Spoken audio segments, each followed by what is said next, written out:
Namaskar, I'm Ashok Vyas. Welcome to Vision of Asia, Voice of the Community. And this is our special weekly edition this Sunday. We begin with important stories of this edition. But before that, this week has been full of many important and significant events across the world, especially in America and India. We will just mention that another trial to impeach President Trump began, and that is creating a lot of heat, as well as many things are coming to light. How it moves forward, we will keep an eye. And from India, what we are witnessing is there is another way to find a balance between freedom of expression through social media and the law of the land. And there is, call it a tug of war, or Government of India is demanding Twitter to shut down accounts which are spreading controversial material which can incite violence. And Twitter is holding on to the idea of giving freedom of expression to its users. How that turns out, we will keep you posted. But for now, let us begin with top stories of this edition. We will have celebration of Messenger of Peace, known across the globe as Voice of Non-Violence. Mahatma Gandhi's death anniversary was observed by Indian Consulate. We will have a special weekly edition talking to Padma Shri Dr. Sudhir Parikh. Then we take you to Royal Albert Palace in New Jersey, where an event was organized in honor of Ambassador of El Salvador. The owner of Royal Albert Palace, Albert Jasani, was also honored at this event. We will also talk to Dr. Tushar Patel, and he shares concerns related to new variants in USA. There will be a part of conversation with Dr. Rakesh Sharma, and that also relates to another word coined by Prime Minister of India, Aandolan Jeevee, which is to mention professional protesters. All this coming up right after these short messages. Stay with us. Mahatma Gandhi is not just a global icon for non-violence. He is revered as Rashtrapita in India.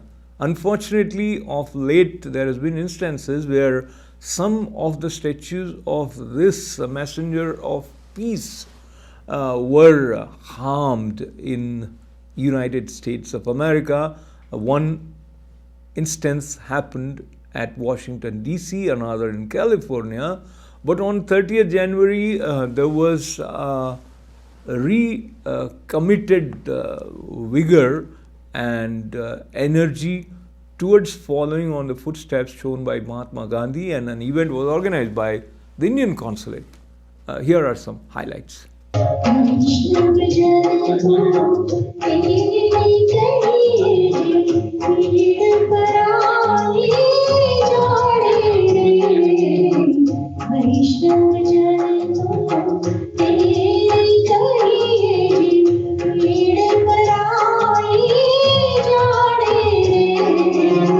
So very warm welcome and namaste to them as well. Mahatma Gandhi, first of all, before I begin, I must recognize all those who have got together to make this, to celebrate this event. I must thank the chairman of Gandhi Society, Mr. H.R. Shah, and other members of Gandhi Society here in New York and United States, Mr. Bhadra Budala, Mr. Rajan Chapalli, also a leading luminary of our community, Mr. Upen Chivukula, Mr. Deepak Chauhan, who's done so much to bring spotlight recognition to Gandhian values in this country, and all our distinguished friends. Remembering Mahatma Gandhi always is a moment of deep pride for us. Remembering him on his Punyatithi on 30th January every year, especially in this country, has even more significance. For we celebrate Mahatma Gandhi, his values, close to our Republic Day, and also in a month where we celebrate the life and legacy of Martin Luther King Jr. In a way, Gandhian values have lived on and continue to grow in this country. Through the life of Martin Luther King, he was one of the greatest proponent or a very keen admirer of Mahatma Gandhi and his political thought and action. Thank you so much for allowing me to participate in this amazing acknowledgement for the life of Brother Gandhi, I like to say. And, you know, oftentimes when we look at the impact of the life of an individual, we often view it through the prism of how they touch people in their immediate circle. And we don't look at the cascading effect. The life of Gandhi did not only impact those from the South Asian community. Many leaders across the globe embraced his concept and his belief in how we should address and deal with conflicts. One of the most prominent leaders in the African American community is Dr. Martin Luther King.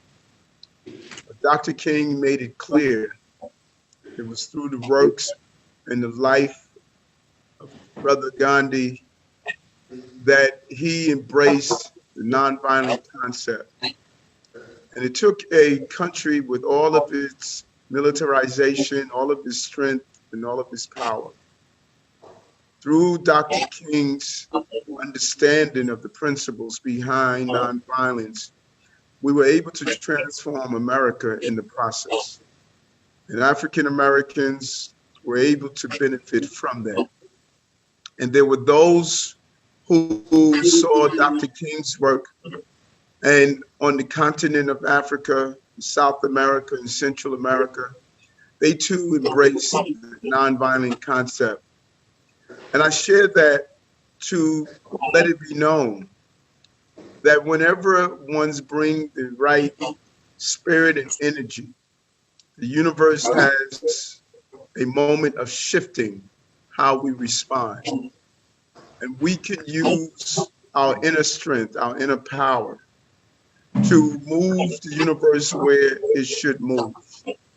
And so today, as we take a moment and reflect on the amazing work of this great leader, we're also reflecting on how he has contributed to a peaceful journey for so many who have been prosecuted and persecuted and unfairly treated. So on behalf of the borough of Brooklyn and the 2.6 million people that call this home, I thank you for allowing me to come and be a part of this important celebration. And let's continue to lift up the name and spirit and energy that Brother Gandhi has given us all, to understand that we are all members of the greatest race alive, and that's the human race. You are my brother, and I am your brother. You are my sister. Together, we can change the direction of the globe and bring a level of humanity to how we coexist as one. Thank you so much for allowing me the opportunity to come in and participate today. Thank you. 72nd anniversary of the martyrdom of Gandhi. Thank you for organizing this prayer tribute to Gandhi. I'm grateful to the Consul General and community of the various societies. Prayers, it is said, heal the world. Today the world needs a lot of healing.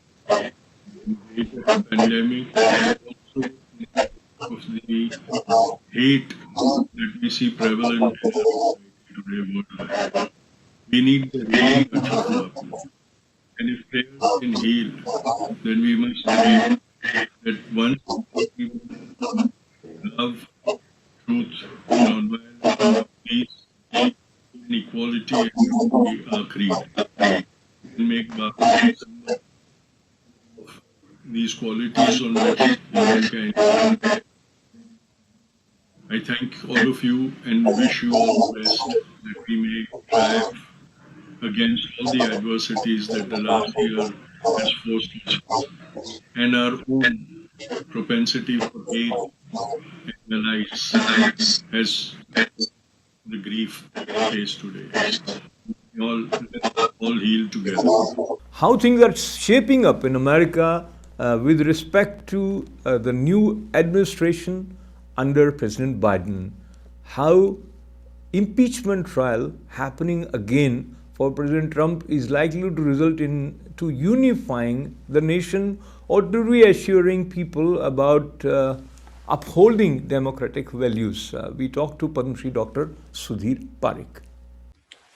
Namaskar, I'm Ashok Vyas, and I take this opportunity of welcoming Padma Shri Dr. Sudhir Parikh to this week's special show. Namaskar, Dr. Sahab. Welcome. Namaskar. So, Dr. Sahab, what do you think is the most important thing that is on your mind with respect to America today? Well, I think today, unfortunately, Congress has to try our former President Donald Trump for his role in the January 6th attack on the Capitol Hill, and he was impeached in Congress, and now Senate is going to have trial on that impeachment. And let's see what happens, how trial goes. It should not go very partisan. The right thing has to be, and right accountability has to be established somehow, and we'll see what happens. But I mean, my guess is probably he will be acquitted because there is not enough votes for with the Democrats, which you need 67 votes to convict the former president. I think what you said was also echoed by President Biden earlier, and yet the party, Democratic Party, decided to go ahead with it. What do you think is the mindset behind this initiative once again? Well, I think, see, the Biden won the election, and also after election, he always keep reminding people that he would like to unite the country. So in order to keep that goal in the mind, of course, everybody has to have some kind of accountability. So instead of impeachment and trial, if they would have censured the former president for whatever role he played, and do whatever punishment they think right, then it would have been probably a majority of the 2/3 majority would have voted for that. But now it becomes kind of political tug of war. And so it becomes kind of prestige issue for Democratic Party and prestige issue for the Republican Party. And therefore, I think all this thing will end up becoming more like a tamasa than really impeachment trial. So you have said tamasha, and that is probably very close to word theater, which is what President Trump's lawyer have said, that this is unconstitutional political theater. So talking about this theatrical element, there will be over 16 hours of speeches from both sides, and they will have their arguments. But Dr. Saab, at the end of the day, it becomes how you interpret the words that we will fight like hell. Essentially, this kind of expression was used by President Trump. So, No, I know it's a very unfortunate and unacceptable kind of certain, but then there is an argument again both sides, So, but that's why I'm saying that the president, usually the impeachment is meant to remove the president for his wrongdoing, but here the president is already gone. So the more effective way or practical way to punish the former president for wrongdoing, if there is wrongdoing, and continue unity and move forward, let a country move forward rather than walk down in the partisan politics. absolutely. And as President Biden and his team has criticized President Trump's approach towards measures to counter challenge of COVID-19, now with themselves taking care of the affairs, there has been some changes. What significant difference do you feel in the approach of two administration as far as COVID-19 is concerned? I think they are trying to. I mean, vaccine is there now. There are more than two vaccine available in next week. So now the main challenge of the Biden administration is to do the speedy distribution of the vaccine. As long, I mean, if they can do the speedy distribution right now, still there is a bottleneck in the distribution of the vaccine. If you do that, and if they supply the vaccine to the doctors' offices or in the pharmacies where anybody can walk in and get the vaccine, that's only way to cover a large number of population, 70% to 80% of the population within next couple of months. And that way it should go. And there are some reports, Dr. Saab, that overall we will have to figure out a way to live with COVID-19 like some other diseases we have. It is not going to go away completely. What do you feel about whether Yeah, I we? mean, obviously, COVID virus is not going to go away completely, like any other virus. I mean, look at the influenza virus, right? Still, every year we take the flu vaccine, right? And we have to deal with the flu season every year. The same thing we have to deal with the COVID season every year, and we have to have vaccine every year because all the viruses always they mutate and creates a new strain, and so every year you have to get vaccination against the new strain, and that should be the just like any other vaccine. We take mumps vaccine, we take measles vaccine, we take shingles vaccine, we take pneumonia vaccine. So one more vaccine we should that's part of our life, and that's the way you should look at it, not as look at it as a this is something more different than any other viral disease.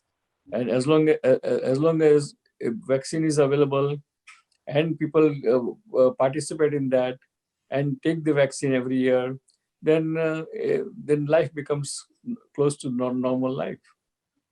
So, talking about normalcy and need to have enough of money to survive, stimulation package with $1.9 trillion passed by Biden administration. Uh, but there again, the polarization was clearly evident, and the final vote by Vice President, I think, made it happen. And your take on this overall new stimulation? Yeah, I think new stimulation package was needed. It was is needed badly for unemployed people. Those who are almost 7 to 10 million people are unemployed. People, those who are in the lower strata of the society, and they all needed immediate help. Plus, the small businesses needs have immediate help, like a restaurant, motel business, airline business, travel business. All those businesses does need some help, and I think this stimulus package is welcome package, and I'm very glad that new administration is putting forward and moving forward with the new stimulus package. I would Uh, like to congratulate them for that. Another area where Biden administration is going different than President Trump's leadership is with respect to United Nations Human Rights Council. Now, after 3 years, when former President Donald Trump withdrew over what was said that bias against Israel and a lack of reform in the United Nations Human Rights Council, now US has started re-engaging with it. And how do you look at this shift in the policy with respect to Human Rights Council? I think this policy towards the Human Rights Council is a very welcome move. Doesn't matter how imperfect any council, particularly the Human Rights Council or WHO, we have to be part of it in order to improve it. And I think that's why I think it's a if you do not be part of it, then there is no chance, no way you can improve it. So in order to improve it, USA should be part of it, because USA is a very important financially and otherwise power in the world. Absolutely. And another important area which I would seek your insight on relates to telephonic conversation between Indian Prime Minister Narendra Modi and US President Joe Biden. How do you see the basic statement, or rather the details of the transcript which was released? Looks like they are moving with sort of cooperation for each other at heart. Yes, that is expected, because I mean these are the two largest and oldest democracy we are talking about. So it doesn't matter, change of administration should not make any difference between two democracies, because after all, at diplomatic level, you have to see everything in the long term, its impact and its value and its importance. So I don't expect any changes between the US-India relation, and I'm sure US-India relation will be more stronger during Biden administration, hopefully, and that helps both countries, India as well as USA. And now, before we move towards the concluding part of our conversation, another two major developments of last week, which relates to India and America both. One letter written by Mayor Bhalla of one part of New Jersey, Hoboken, where he brings the attention of President President Biden, with respect to farmers' agitation. And the way it was portrayed, he has omitted a lot of factual backdrop and the intent and the stand of government of India. Do you think Indian American community should bring that to the attention of mayor as well as president? Yes, I mean, actually, Indian American community, including myself personally and our Parikh media, through its newspaper and TV channel, we are educating American population, as well as Biden administration, as well as senators and congressmen, wherever there is a need to. And we started almost a month ago. And I think you are right that we all should be part of it, and we should try to give the facts of the issues, rather than just not to consider what are the facts and what are the not facts news. And I'm sure that government of India will resolve this problem soon in the favor of farmers. That is my hope, and it will happen. Absolutely. And I think that favor of farmers has been at the heart of the matter. And now certain understandings, misunderstanding, as you said, it will move in the right direction. But another area, New York State Assembly passed some resolution referring to 5th February as Kashmir America Day. And this is speaking about human rights situation at Kashmir, and it is more from the Pakistan's prism that this declaration has been made by New York's governor. What should be the role of Indian American community leaders in such situations when a false narrative takes the official stamp? Well, the role of the Indian American leaders and Indian American community is very obvious, that we must educate these senators and congressmen, as well as the state assemblymen, and give them the facts and educate them what is the right thing, what is what is the situation of the human rights in India, how we in India our constitution protects all the human rights, and therefore nobody should be worried about human rights in India, because we always believe that all diversified population in India, they all are well protected, well respected, and well cared for. So I think education of the assembly men and education of the state senator is very important by the Indian community, Indian organization, and Indian leaders. Wonderful. So I appreciate your insightful input on some sensitive issues. And as we conclude today's session from this week with Dr. Sudhir, Parikh, your parting words. Well, again, I would repeat myself that pandemic is still there. Please get vaccination done whenever you get a chance. Do not wait. Do not hesitate. Vaccines are safe and it's very protective, so to you as well as to others. So please do so, and we'll see you next week. Till then, goodbye. Goodbye, and God bless America, God bless India, and God bless Indian American community. See you soon next week. Thank you. Goodbye. Welcome back to Vision of Asia, Voice of the Community. You're watching ITV Gold, and we appreciate your continued support and love for our channel. Vision of Asia, Voice of the Community is presented every Monday, Tuesday, Wednesday, and Thursdays at 8 p.m. And a special weekly edition of Vision of Asia comes to you every Sunday at 11 a.m. Stay with us. Program continues right after these short messages.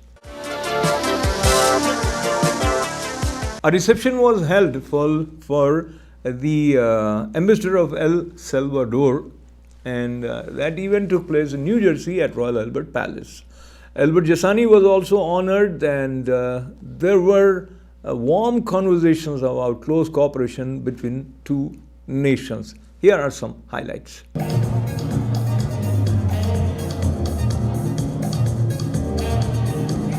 From India, please, a round of applause, and the table one. Albert is out of the building right now, but we got a nice special surprise for him. The Indian community has always helped together with the Latino community. All right, I remember years ago, I would tell my wife, listen, I want to take you to eat Indian food. I've been eating Indian food since I was 6 years old. And she's like, oh, I really don't like trying anything else. I like my pupusa, you know? And I kept trying. So one day, I convinced her. I said, listen, you got to meet my friend Albert. And I mean, this guy cooks really good. I said, I think you cook good too. But anyway, so I said, let's go eat some Indian food. Now, I can't get her out of this place. Every time we come, she has a favorite. She knows the menu better than I do now. But let me tell you, Albert built this place 30 years ago. As you can see, it's a beautiful place. Where I'm humbled that he gave us the opportunity to have the place, for today. I know he's in the office, so when he comes in, we're going to give him a nice round of applause. But anyway, we have a lot of people who are interested in investing. Just like people are interested in investing right now in other countries, El Salvador is looking for investors. Okay, we have a brand new government that is open to all type of investments. We're going to be talking ahead, a little bit later about certain things about investment. But I want you to know my Indian friends has always been there, backing us up, all the Latinos. So a round of applause again for my Indian friends.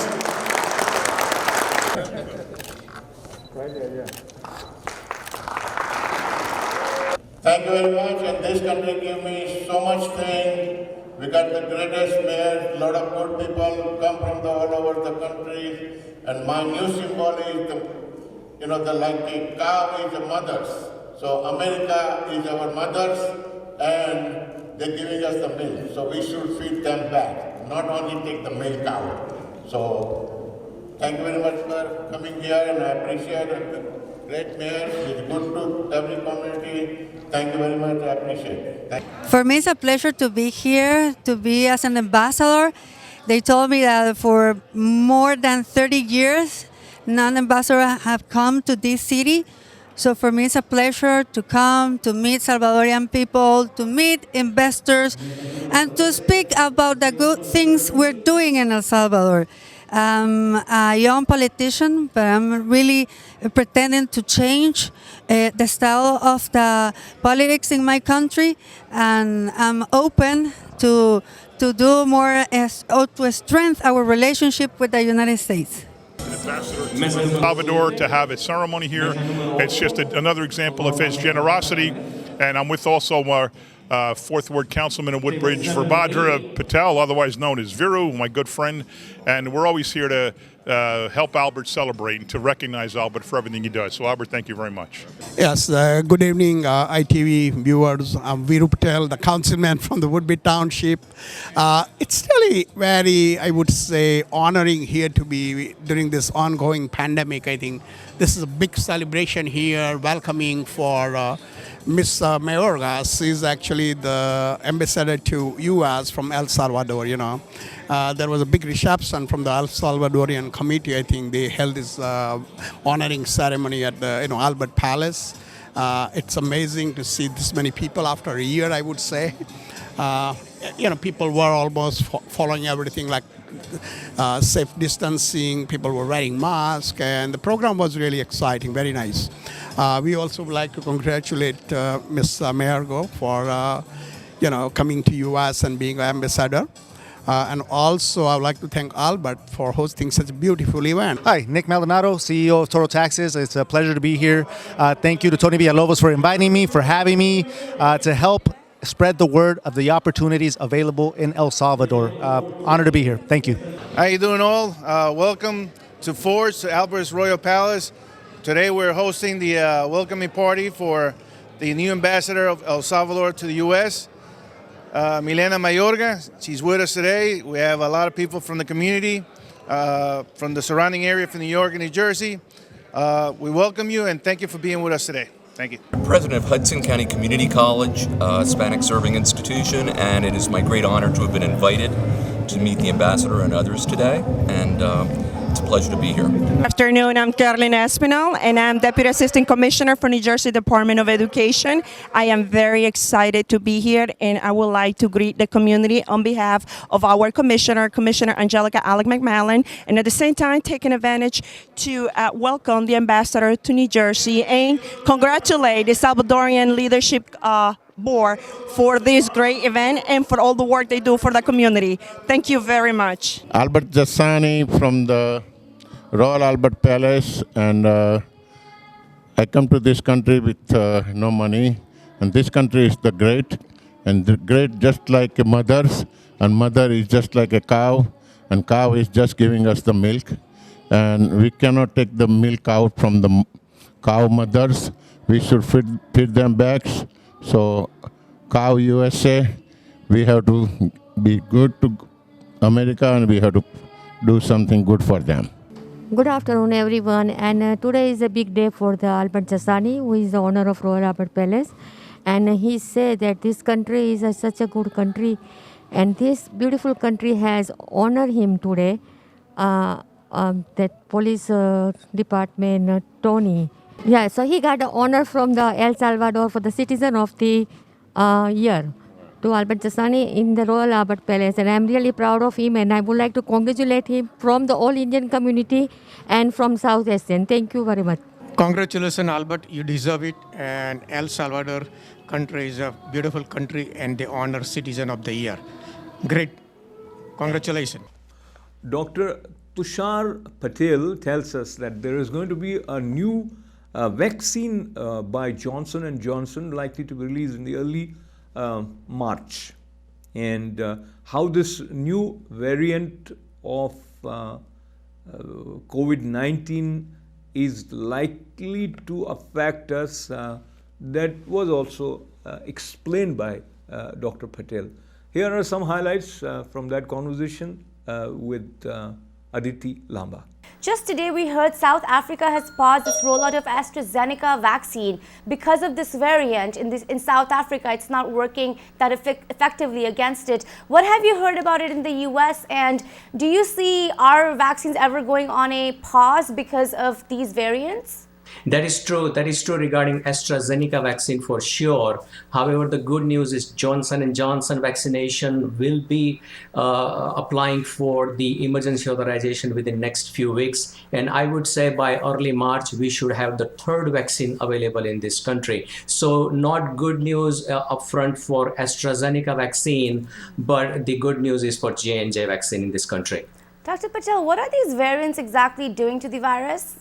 So these are the mutated virus. So these are different kind of mutations with the virus, which we don't know why is it spreading more easily than the original COVID-19 virus. So these are all speculations right now. More studies, more research is required why this is happening. So it's too early to say this is going to be deadly. It's going to be a new pandemic coming with this new virus. We don't know yet. But we have heard that it's more transmissible. Your comments?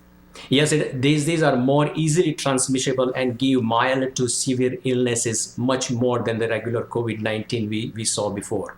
So what is your recommendation for people right now with these variants going around? I feel that, people are feeling easy right now. Maybe that fatigue is kicking in of COVID-19. What do you have to say to the audience? Do not get the guards down. We are still in the middle of the pandemic in this country and the world actually. And some of the mitigating strategies must be applied. Public health official guidance such as masks are very effective way to reduce the spread of the virus. Stay 6 feet away, avoid crowded and indoor gatherings, avoid travel, especially airline travel if possible, because you bring the virus from one state to another state. Take flu shot now. That is the one defense we have available right now. And register for COVID vaccine and take it when your turn comes up. I know that there are some challenges with the COVID vaccine in this country, but things are looking a little better than before. Avoid having indoor parties except people you live with.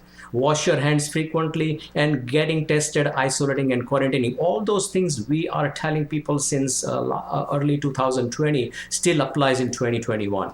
Right. And, before we discuss more into the vaccines, Doctor, I have to ask you, what is your comment on double masking? Dr. Fauci has said that it just adds another protective layer perhaps to you. It hasn't been suggested by the CDC yet, but how are you looking at that?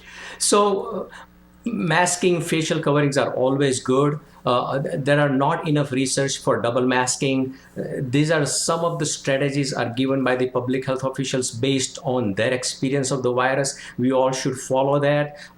And hopefully CDC guidance for the school openings and the masking will come up probably this week. This is what I'm hearing.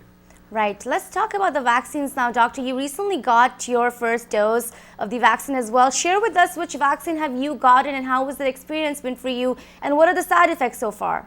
So I received my Pfizer vaccine last Wednesday. So last week I received my vaccine. After I received my vaccine in the evening, maybe after 10-12 hours, I started getting some muscle pain, some body aches, some fatigue, some lousy feeling for at least that overnight I experienced that. And next morning, I took some over-the-counter Tylenol and some Motrin, and next morning I started feeling better. I had some soreness in my arm for 48 hours, which is normal. That is normal side effect from the viral vaccine.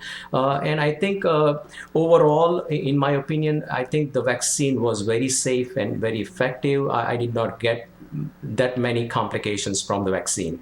I'm hearing that the second dose, however, causes some more, not complications, but it has a bit more side effects. What could you tell us about that? So the second dose can create that stimulus response to the immune system. And I think that is most common because now instead of 50-60% effective that vaccine, now it will become 95% effective. So it stimulates your immune system, and some people get sick for a day or two with some fever and some other symptoms. So that is normal in this kind of mRNA vaccine, and I would not discourage anyone from taking the vaccination. Definitely. How was that experience personally for you, doctor? You know, you've been with us throughout this entire year, giving us so much information on COVID-19 and how to prevent it. How was that personally for you? So at least I feel a little confident now in if I have to see someone, if I have to go in public places with my mask on, I feel a little confident that I will definitely protect myself. Even if I get sick, I will not get complicated disease course. So I think that is the good thing I'm looking at after getting my vaccine. But like I said before, we can't take our guards down. We have to follow the public health recommendations right now. And as we know that until we reach that 70-80% mark of people getting the vaccine in this country, developing the herd immunity, we are not off the hook yet. Right. Let's talk about this Johnson & Johnson vaccine, doctor. We've heard it's only one dose, and they may get, again, the emergency authorization from the FDA. What more insight do you have into it? And also, one dose vaccine that could really change the rollout game. Definitely, J&J vaccine, one dose is going to be a huge game changer for this country, because I think that will not only is effective, about 70-88% effective, but is one dose, the storage and other logistics is very much within the control of the local pharmacies or local healthcare system compared to what we are going through with Pfizer and Moderna vaccines, which requires the suboptimal temperatures. So I think J&J one dose is going to be a huge thing. One thing I would like to add regarding the vaccination is we are right now close to 60 million doses distributed to this country and only 43 million administered. So if we are going this rate daily from, and I'm hearing this last couple of weeks, we have 1.5 to 1.8 million doses are given. We require about 500 million doses. So if we go this route, we will have until at least end of July to reach 300 million people or 250 million people requires to get the vaccine. So we need to increase this current rate to 3 million per day to finish this by end of July. What do you think the new administration could do right now, doctor? I know President Biden has promised 100 million vaccines, in his first 100 days, but what else could they do right now, according to you? So ramping up the production, that's number one. We lack the national healthcare infrastructure. We don't have that in this country. And I think this is what we need, the resources, the personnel to give the vaccinations, the healthcare personnel, the nurses, the United States National Guard. And I think that is happening in few states already. But I think we need more. We need more vaccines, more availability in the local community. Local pharmacy needs to get this vaccine because they are the one knows their patient load, who are the patients at risk of medical disease. So those are the people needs to get the vaccine first, and the local pharmacy going to be the biggest resources for this effort. And we're also hearing, going back to the variants and the vaccine, that some companies are trying to work on these boosters for the vaccine. Could you give us some more insight into that? So at this time, it may require a booster by this fall, depending on how this new mutating variant goes. If this becomes a newer virus, newer strain virus, which requires a special vaccine, all of us, whoever received the vaccine now, we need to get the vaccine before fall. So that is going to be a huge challenge again for this country. If we are not finished with the first vaccine, how are we going to implement the second booster shot for other people? So that is going to be a challenge for this country. While we are discussing vaccines, I have to ask you, there's a huge debate right now going about school teachers and schools reopening. We understand that it's very important for our children to go back to school for their development and so much more, also to help the parents that are also working and don't know what to do with their children. How are you as a medical professional looking at this? The CDC director said that the schools could open up without vaccinating the teachers, but is that really safe to do right now? So unless your community has community outspread going on right now, the schools are the lowest possibility of getting the virus for the kids. Okay, so in situations where there are low number of cases in the community, schools can be safely reopened. The only caveat to that is the teachers who are at risk with chronic medical conditions should be vaccinated to avoid them getting complicated disease course. So in my opinion, schools can be safely reopened. The CDC guidelines is coming tomorrow regarding the school reopening, vaccination, and all other criterias. And I think the community spread is low. Those cities can be safely reopened in a definitely full-time school for the kids. And what about vaccinating children, doctor? Right now, I think the youngest we see is 16 and above for one of the vaccines. Do you see any research going into getting children vaccinated? So both children, pregnant women, and immunocompromised individuals are being currently in the stages of clinical trials. And hopefully by end of March, early April, we should have some data for efficacy and safety. And once that is proven, I think all of the kids and the immunocompromised and the pregnant female can be vaccinated safely at that point. Right now, we don't know how safe is that, so that's why we are holding it off. Another topic that's also up for debate today is domestic air travel, doctor. The administration may be requiring a negative COVID test in order to travel domestically. How important do you think that could be to curb the disease? This could have been done long back. I think we dropped the ball earlier last year. We could have saved a lot of lives and reduced number of cases, and we could have ended this pandemic earlier. But we failed to do so, and I think that is a good idea to have some kind of documentation of negative testing or vaccination record. That will definitely help. India has witnessed series of agitations, protests, and there has been a systematic way of opposing, and that machinery which is mounting protests after protest seems to have some common faces. And these faces were identified with a new term, Aandolan Jeevee, or professional protesters. We talked to Dr. Rakesh Sharma about threat and impact of professional protesters and what are the counter measures that needs to be taken. Here are some highlights. देखिए, सबसे पहले तो farmers protest जो है वो 2 महीने से ज्यादा हो गए हैं और उसमें वायलेंस भी काफी है, और जहां तक हम सबको मालूम है उसमें पंजाब और हरियाणा के ही फार्मर्स हैं 90%, और ये कुछ व्हाट वी कॉल दाल में कुछ काला है, तो पूरे इंडिया के फार्मर्स भी नहीं है इसमें। एंड नंबर 2 कि जब इंडिया के लोग उस फार्मर्स प्रोटेस्ट को टॉलरेट कर रहे हैं या गवर्नमेंट टॉलरेट कर रही है, तो उसमें बाहर के लोग रिहाना और मियां खलीफा और ग्रेटा थनबर्ग, इन सब की क्या जरूरत है? ये एक इंडिया का इंटरनल मामला है, अच्छा हो या बुरा। ये ग्रेटा और मियां खलीफा और रिहाना को इससे कुछ लेना देना नहीं है। उनको इसलिए लेना है कि जहां तक ये रिपोर्ट्स हैं, इन सबको पैसे दिए गए हैं बोलने के लिए या ट्वीट करने के लिए, और इसमें सबसे बड़ा नाम है खालिस्तानी लोगों का जो यूएसए, कनाडा और यूके में रहते हैं।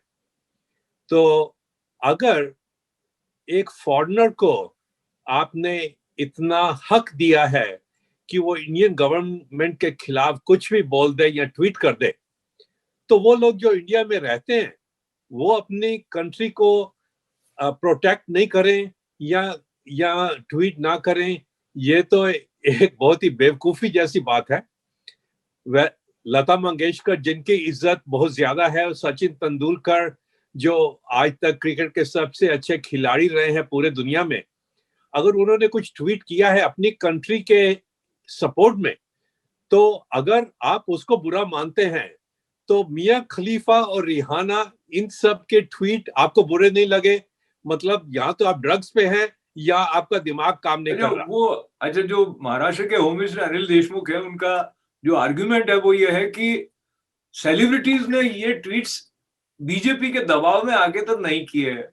तो अब देखिए, एक तरफ से वो सेलिब्रिटीज को प्रोटेक्ट करने वाली बात कर रहे हैं, पर सवाल ये आता है कि जिस तरह से महाराष्ट्र सरकार ने कोविड-19 के प्रकोप को हैंडल किया, उसके तारीफ में भी बहुत सारे सेलिब्रिटीज ने ट्वीट किए थे। तो क्या वो भी दबाव में थे? और दबाव में हो या नहीं हो, ये उनकी अभिव्यक्ति की स्वतंत्रता भी तो है। और मैं फिर से कह रहा हूँ डॉक्टर साहब, मुझे आश्चर्य होता है अगर मैं ये कहता हूँ भारत माता की जय, और कोई कहे कि मैं किसी के दबाव में तो नहीं कह रहा हूँ। ये तो उस तरह की बात हो गई। जैसे लता मंगेशकर का ट्वीट भी मैं आपके साथ शेयर करूँ, उन्होंने लिखा, India is a glorious nation, नमस्कार से शुरू किया है, and we all Indians stand with our heads held high. As a proud Indian, I have full faith that any issues or problems that as a country we face, we are fully equipped to resolve them amicably, keeping the interest of our people in mind. जय हिंद। अब इस बात में कहाँ आपको लग रहा है कि कोई दबाव हो सकता है? सबसे पहले तो यह है कि एक भारतीय नागरिक को बिना मतलब के और बिना प्रूफ के आप सस्पेक्ट बना दें, तो आपने उनकी जिंदगी भर के अच्छे काम पे एक धब्बा लगा दिया। उसके बाद में चाहे वो इनोसेंट प्रूव हो, लेकिन आपने कुछ दिनों के लिए भारत की जनता के दिल में उनके विरुद्ध एक बात फैला दी, चाहे वो लता मंगेशकर हो या सचिन तेंदुलकर हो। ये महाराष्ट्र गवर्नमेंट जो कांग्रेस और शिवसेना और एक और पार्टी है, उनकी कोलिशन है, उन लोगों ने ये जानबूझकर किया है कि आप एक शंका का बीज डाल देते हैं लोगों के दिमाग में। और मजे की बात यह है कि ये महाराष्ट्र गवर्नमेंट में इतनी भी अच्छाई नहीं है कि वो मियां खलीफा और रिहाना के अगेंस्ट तो कुछ नहीं बोलते। वह इन्वेस्टिगेट करना है तो ये इन्वेस्टिगेट करना चाहिए कि वाकई में इन सेलिब्रिटीज जो इंडिया से कोई ताल्लुक भी नहीं रखते, उनको पैसे दिए गए हैं खालिस्तानियों की तरफ से या नहीं, उसको इन्वेस्टिगेट करना चाहिए। लेकिन जैसे भारत के अंदर एक बड़ी मशहूर कहावत है, लातों के भूत बातों से नहीं मानते। खाली बातें करके मोदी जी अगर इन लोगों को शर्मिंदा कर देंगे तो वो तो नहीं होगा। ये ऐसे कुछ भारत के अंदर कुछ ऐसे तत्व हैं, चाहे वो हिंदू हो, चाहे मुस्लिम हो या खालिस्तानी हो, इन सबको जब तक दंड नहीं दिया जाए, ये लोग बातों से मानने वाले नहीं है। तो मोदी जी को ये चाहिए कि खाली बातें से कुछ नहीं होगा। This is a boxing match. If you can not hit the other person will keep hitting you. So your good talk is of no use. Time to say goodbye from today's Vision of Asia Voice of Community. But we would like to remind you, this week is going to be an important festival from Hindu tradition dedicated to Mother Goddess Saraswati, who is worshipped as the goddess of knowledge. And we pray for the knowledge that brings love and harmony among all. Greetings on Vasant Panchami, which is coming up on 16th February, and another important festival dedicated to love for one and all is the festival which we refer to as Valentine's Day, which is coming up on 14th February. With lot of love for one and all, complimenting for the success that you have achieved so far, and wishing more and more success to come your way. Appreciating your continued support for ITV Gold. Stay safe, stay well. This is Ashok Vyas. Namaste.